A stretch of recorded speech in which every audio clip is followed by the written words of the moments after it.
Good afternoon, everyone, and please take your seats. I thought that since today we had our first cabinet meeting, that I would like to report to you more or less what was discussed. As can be expected,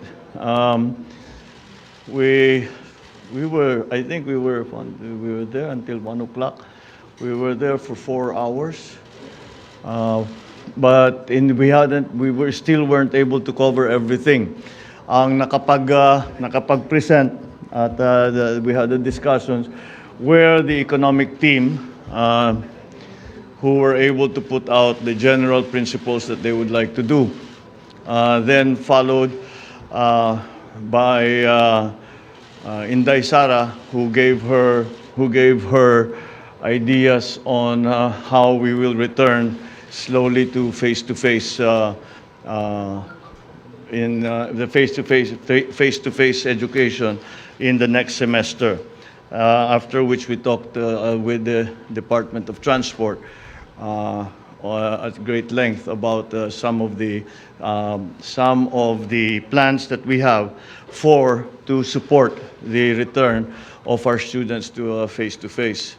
So that's generally what was spoken about. Hindi kami natapos simply because there was so much to talk about. So I am planning perhaps for the next 2 or 3 weeks to accelerate the number of cabinet meetings, baka 2 a week muna. Hanggat maliwanag na, it's important to me that the entire cabinet understands what it is we are trying to do, how we are going to do it, what the timetable is, and how it all fits together. And that's what we made a good start on today. Before that, yesterday, as I'm sure, as you have reported, I went to the Department of Agriculture so that I could also get a good idea of exactly what needs to be done.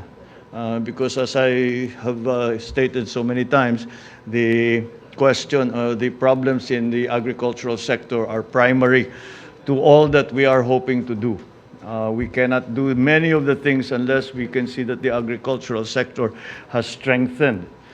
Food supply is such an important part. It is an existential part of our work, and so that is something that we have to be very, very careful with and attend to properly. As has been reported, essentially what we spoke about were the concerns that we have immediately, the immediate concerns that we are facing I'm talking about 6 months, the next 6 months, the next 2-3 quarters.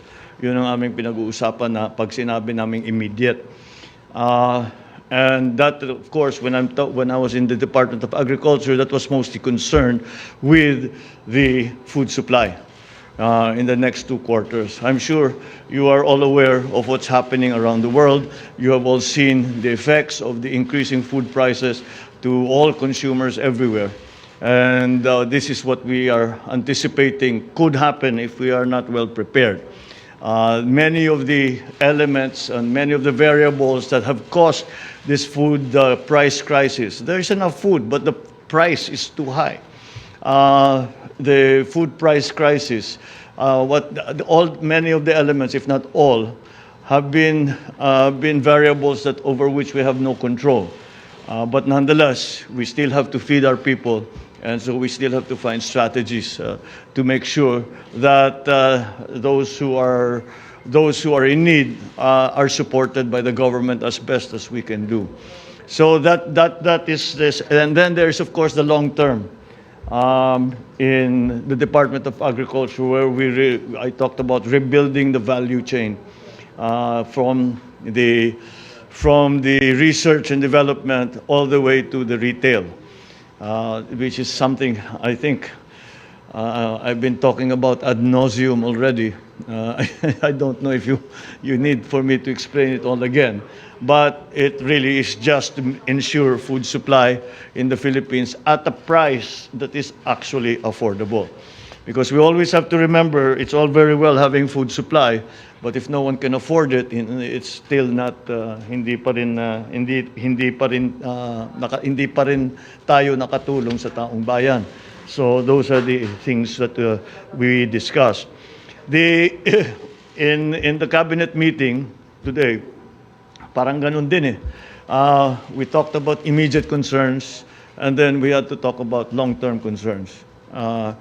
Because that is, we're trying as we attend to immediate concerns, we are also trying to streamline the government so its function is better, its function is much more efficient and more easier for the public as they have to do business, whatever business they have with the government, that it is easier and simpler and safer and more secure to do.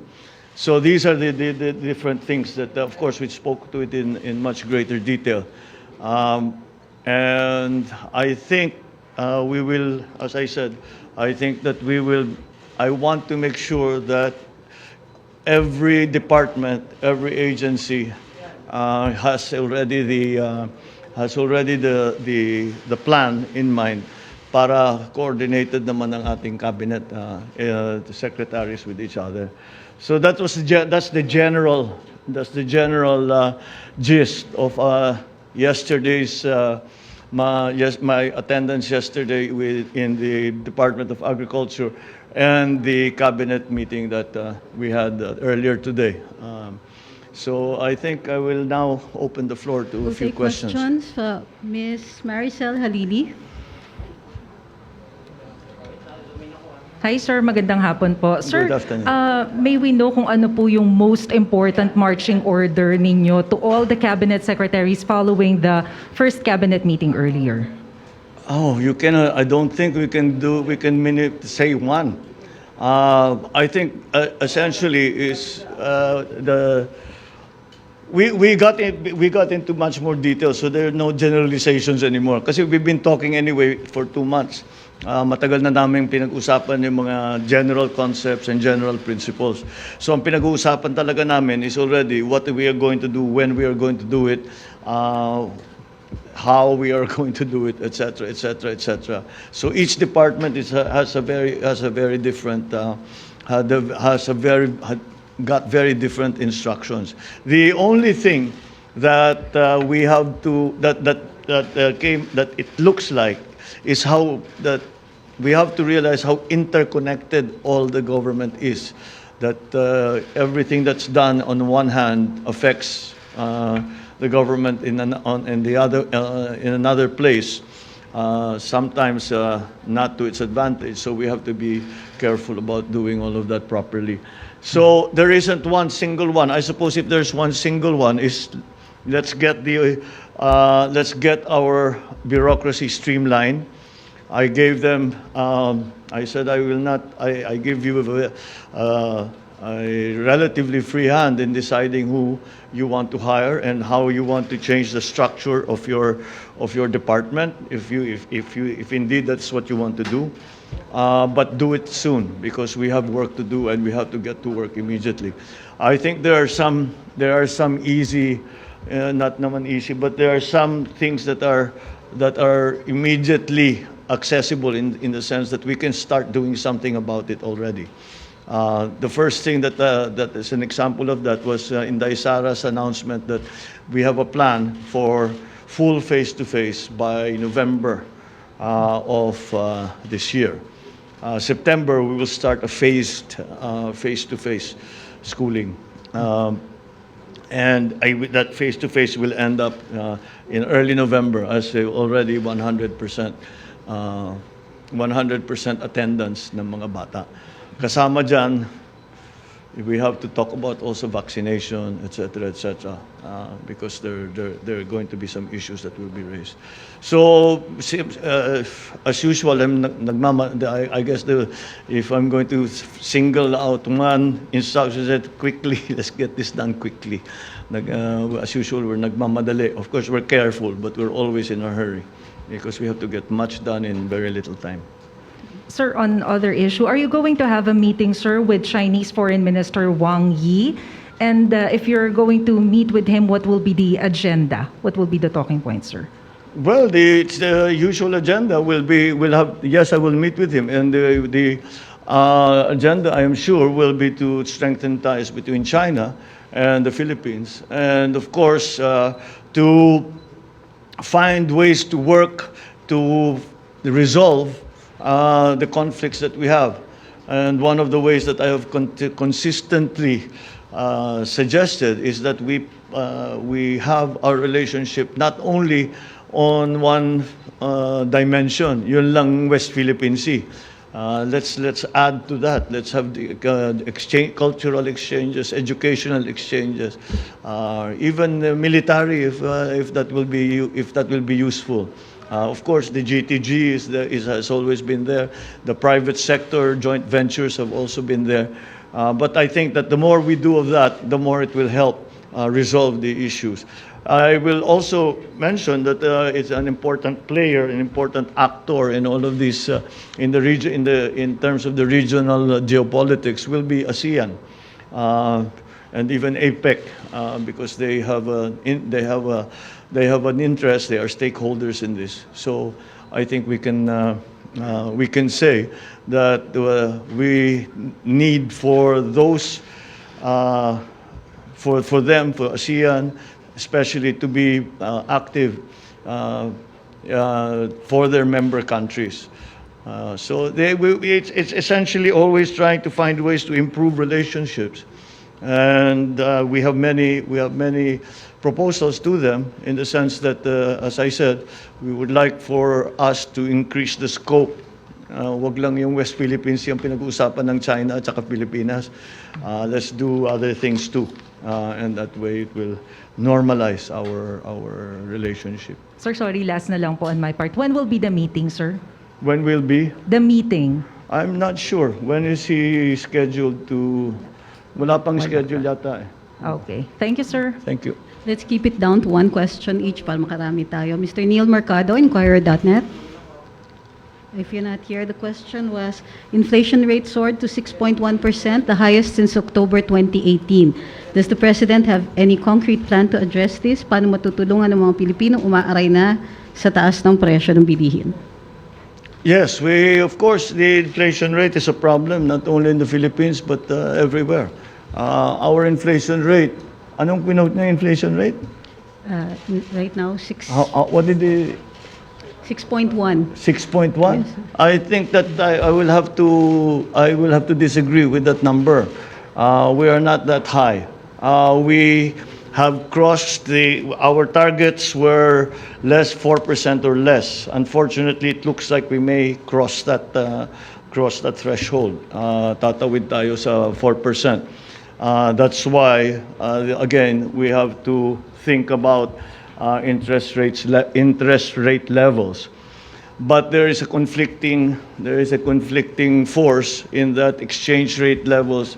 The United States, the dollar, has gained in all against all currencies. So the dollar has gained against all currencies. The specific effect is that it actually will start to be part of it will be part of the components of the inflation. So we are having to be careful because essentially our economic policy right now, our monetary policy right now is essentially to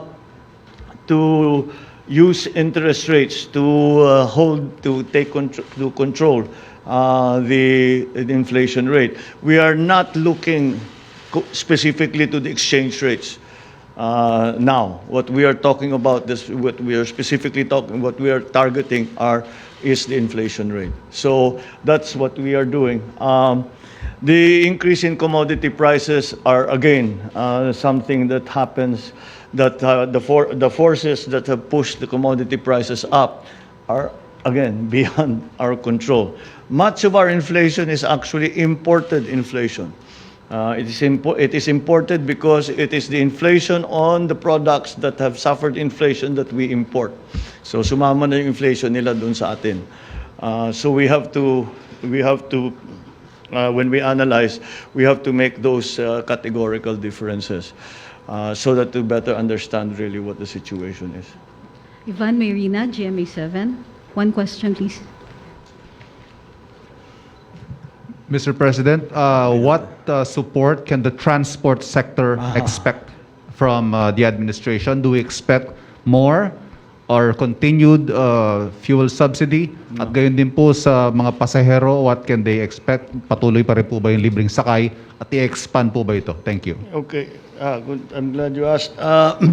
We just discussed that we are going to try not only to continue the fuel subsidies for the transport sector, but to expand it to include the tricycles, which up to now have not been included. And so we talked about in the cabinet meeting. We talked about the funding, where it can come from, and how we are going to manage the how we are going to manage the funding for the additional fuel subsidies. We have enough budget, I think, to last for most of this, not for this year and a little bit beyond. But we still have to find that. We have to find that money if we're going to continue. The libreng sakay, what we have done is we will continue the libreng sakay. But we are going to stop the libreng sakay in MRT 3. We will transfer the libreng sakay to students. Sorry, I think I'm doing this wrong. Libreng sakay continues as is. That continues. But what we are going to do is we are going to do a program for the students. Because if they come in, we will fully subsidize first their pamasahe. We'll phase it out because we cannot afford to keep that going.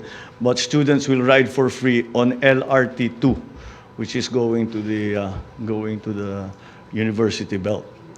So yes, so that's what we are. We extended the fuel subsidy, and we moved the subsidy or the subsidy for riders to the LRT to assist our students who are coming back in September. Thank you. Thank you. Ms. Bettina Unite, Manila Bulletin. The question was, is there an immediate directive from the President after the DOH reported more than 7,000 cases of COVID-19 in the past week? Yes. So far, I think we are still, because if we look at where we started, we still have the capability to handle the new COVID cases. Luckily, when we should not look at the number of COVID cases in the same way as we looked at them in 2020 and 2021. Because this is Corona, this is Omicron. This is Omicron. Omicron is very different. It's a little contagious, but it does not hit us hard. In fact, the general experience has been people are down maybe for 2, maybe 3 days. And that's like flu. It's like having flu. So we are getting to that point where we are learning to live with the coronavirus, specifically with the Omicron variant and the other variants that are coming. Because of this, though, the science has come back to us that for the original variants, mga alpha, yung una, 2020, okay na to have the 2 doses. That gives you good immunity. But with Omicron, you apparently need a third booster, a third dose, which is a booster dose. So we will be encouraging that, especially for younger people, because again, we have to be concerned about their return to school. So that's the general policy. We will reinstitute again the vaccination drive, so that we can at least feel safer when the children go back to school. We have a last question. Rex Remitio from CNN.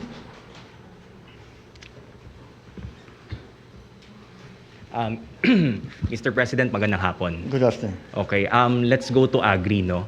To? Agriculture. Yes. So, I understand that your desire is to lower prices of food, right?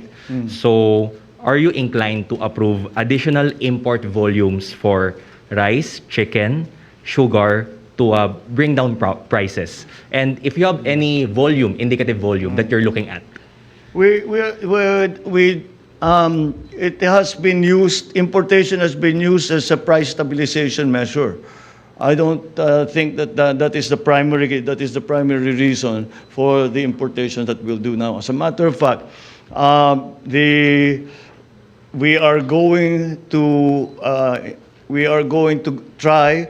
No, I think we will do it in the Department of Agriculture to boost production of rice and corn in the coming 2 quarters, hanggang Pasko, until after Christmas. Again, because there are several reasons for that. The reasons because we would prefer not to import. We would prefer to import as little as possible. So we should increase our own production of rice and corn. Corn especially became very important because the feed wheat that we were importing, na-cut off ang supply natin. So we have to substitute it with corn. This season, the corn growers were able to come together and provide sufficient feed for the broiler production. But we still have to increase production of corn to ensure that supply, because there's corn for food and there's corn for feed. So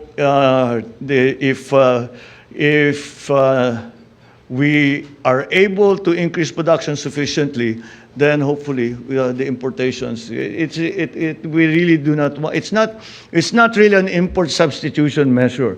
It is a strategic food supply measure. But of course, if it's nagkaka-import substitution, that's not necessarily a bad thing. So that's the plan. Ang sa protein side, yun medyo tayo pilit tayo because when it comes to pork, yung ASF talaga natin hindi natin makontrol for various reasons. So we still have to import a lot of the pork products, not necessarily but on the broiler side, for the chicken production, broiler production, we will also still have to import because nagka-problema na naman tayo sa feed. Nagkaka-problema na naman tayo sa food supply nung mga and yung production natin is not sufficient again. And that's why this is really the reason. If you look at it, our production is not sufficient in palay, it's not sufficient in corn, it's not sufficient in livestock, it's not sufficient in fisheries. That is why I made agriculture the highest priority of everything that we are doing. Because you cannot build a strong economy unless you have a foundation of a robust agricultural sector, which assures food supply, even in emergencies. And that's what we're working towards. Yan yung mga long term. Yung mga short term, yung sinasabi ko, increase production for the rest of the years, habulin natin yung last planting for this year. They will mill siguro, they'll harvest soon, they will harvest towards the end of the year, they'll mill soon after that. So baka mahabol natin yung food supply problem doon. But still, those are short-term solutions. We need long-term solutions, solutions that can take care of this problem. We no longer take care of the symptoms, we take care of the disease. And that's what we are trying to do in Agri. We have a ways to go. There are elements kasi ng value chain na nandyan eh. Pero they're not part of a process. They exist standalone sila lahat. So, diyan ang gusto natin ngayon, buuhin natin yon. Para may savings yan eh. When you vertically integrate, to use the technical term, when you vertically integrate, ang daming savings all along the line. And that's hopefully gets to the point that we can retail these agricultural products at a good price that's affordable to people. Thank you, Mr. President. Thank you. Thank you very much. Thank you all very much. I hope we were able to answer at least some of your questions. Maraming salamat.